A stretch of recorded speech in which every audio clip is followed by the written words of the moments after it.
Chapter 1065. The stout man let out a cry, and a spirit knife appeared in his grasp as he swung it over in Ryder's direction. Ryder ducked, swinging his dagger across the man's waist. The stout man let out a cry of agony, collapsing to the ground slowly. Ryder flipped around then, sending out a few kicks until the remaining bodyguards were all on the ground before he returned to his seat. Within just a minute, Ryder had completely taken down all the bodyguards, seemingly without breaking a sweat. It was important to note that Ryder was at peak ambience level and had undergone gruesome training on the combat team of the Department of Paranormal Research and Defense. His combat skills were definitely the top of his peers, let alone these little nobodies.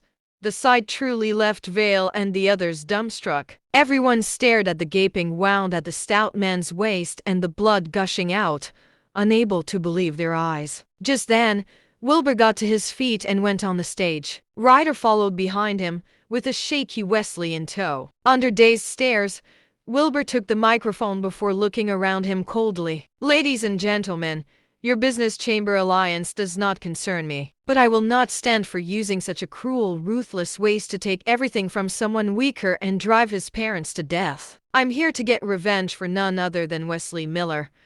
If Vale Yoma compensates Wesley according to what I've requested, I'll let this slide. Otherwise, he shall suffer the same fate as Wesley's parents did." Wilbur's words were pretty much a direct threat to Vale's safety now. Everyone else flared up in a fit of rage, but the sight of all the bodyguards on the floor deterred them from speaking up. Just then, Hugh Cliffson, the person in charge of Denson City, turned to his assistant with an ashen expression. "Get the special forces here. Make sure they come armed and surround the entire place. No one is leaving." "Yes, sir." The assistant hurried off to make the call at once. Jan Hayes, the Kiwanis Chamber of Commerce representative, glowered at Ryder with mild interest. Just then, Vale and the others came up to Hugh and Jen's table as they stared at both men with fearful looks in their eyes. Hugh frowned. "What are you looking so scared for? They assaulted someone in public. Do you think they're getting away with that?" The words instantly boosted the three men's courage, and Vale turned back to Wilbur viciously. "You're going to pay for attacking so many people here, young man. We were just defending ourselves. You, Vale Yoma, on the other hand, plotted against an entire family to take everything they own from them, and even caused to deaths. What's going to be done about that?" Wilbur asked. Everyone was currently looking at Wilbur in disbelief. Even if this man was a good fighter, he was definitely not in the right mind with the way he was openly provoking someone with government officials present. With how cocky Wilbur was being, he sure was going to be sorry later. Vale merely scoffed. "Ridiculous. I went about all of this through legal business practices.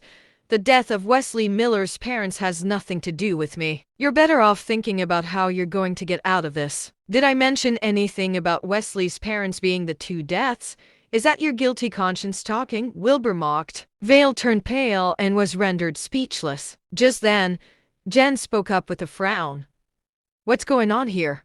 How is someone causing trouble at a place like this?" "This man's out of his mind, Mr. Hayes.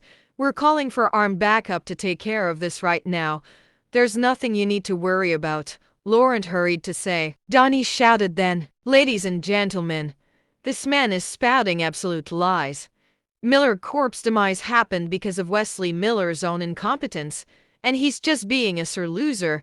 Pay these people no mind, please." A few members of the crowd nodded at once, casting looks of disdain at Wesley. Wesley was trembling with rage, his face drained of color as his chest heaved. Wilbur's expression darkened at once. "I don't hit women who can't fight.